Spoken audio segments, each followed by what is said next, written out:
ole kapu hun mai khan in va tek kai pui khan ruang in hun in ka to tia chu sem da na kha chip chiang zo kin min han thil ma sa la to chuanin khotlang a vc secretary ni ka hia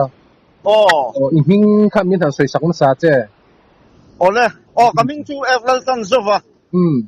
village council secretary kania hei tukin singa kan ko chung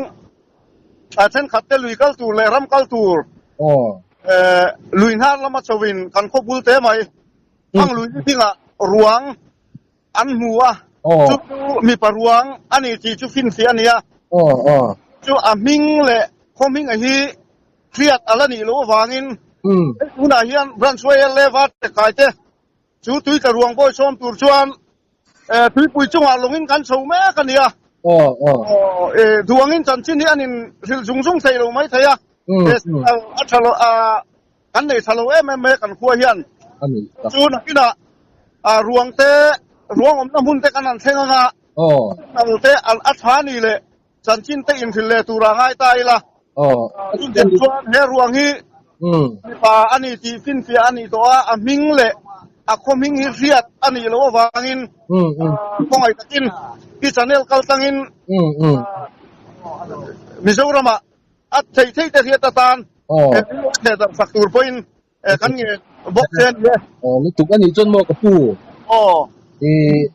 in huwa va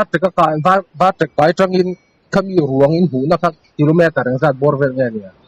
kilometer khatvel ani ko bulte ani ani chuanin khami ruang kha ti khan va tek lama ko lama kan in hon phai ta nga in la ta nga tro hei chuan phai lenga hei tuna hian khomun hak ten kuang te an lo siam meka chuan mi in thal ten puan tele sille fen in thak na tur te hian min thon so kan keng hala chuan ko chunga kan han la sapotanga atheyang chen a hi zan men pui ngai ani poin chuai le te chuan kan men pui don ani